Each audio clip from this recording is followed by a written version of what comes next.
America అధ్యక్షుడిగా Donald Trump రెండోసారి బాధ్యతలు చేపట్టిన తర్వాత ఆ దేశంలో జరిగిన తొలి ప్రధాన ఎన్నికల్లో అధికార రిపబ్లికన్ పార్టీకి గట్టి ఎదురుదెబ్బ తగిలింది. అమెరికాలోని అతిపెద్ద నగరమైన న్యూయార్క్ మేయర్ ఎన్నిక సహా వర్జీనియా, న్యూజెర్సీ గవర్నర్ ఎన్నికల్లో ప్రతిపక్ష డెమోక్రటిక్ పార్టీ జయభేరీ మోగించింది. సుప్రీంకోర్టుకు సంబంధించి 3 రాష్ట్రాల్లో జరిగిన ఎన్నికల్లోనూ డెమోక్రటిక్ పార్టీ విజయం సాధించింది.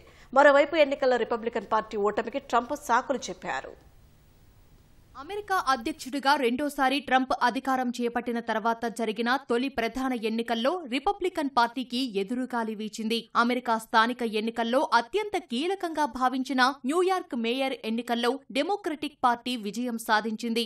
ఆ పార్టీ అభ్యర్థి జొహ్రాన్ మమ్దానికి 9,48,202 ఓట్లు వచ్చాయి. మొత్తంగా 50.6% ఓట్లను ఆయన సాధించారు. స్వతంత్ర అభ్యర్థిగా బరిలోకి దిగిన న్యూయార్క్ మాజీ గవర్నర్ ఆండ్రూ క్యూమోకు 7,76,547 ఓట్లు వచ్చాయి. రిపబ్లికన్ పార్టీ అభ్యర్థి స్లీవాకు 1,37,000 ఓట్లు మాత్రమే దక్కాయి. న్యూయార్క్ ఎన్నికల్లో స్వయంగా ట్రంప్ ప్రచారం చేసిన ఆ పార్టీ అభ్యర్థికి పెద్దగా ఓట్లు రాలేదు. జొహ్రాన్ మమ్దానీ గెలిస్తే న్యూయార్క్ నగరం ఆర్థిక, సామాజిక విధ్వంసానికి గురవుతుందని, నగర మనుగడకే ముప్పు వాటిల్లుతుందని ట్రంప్ చేసిన హెచ్చరికలను ఓటర్లు పట్టించుకోలేదు.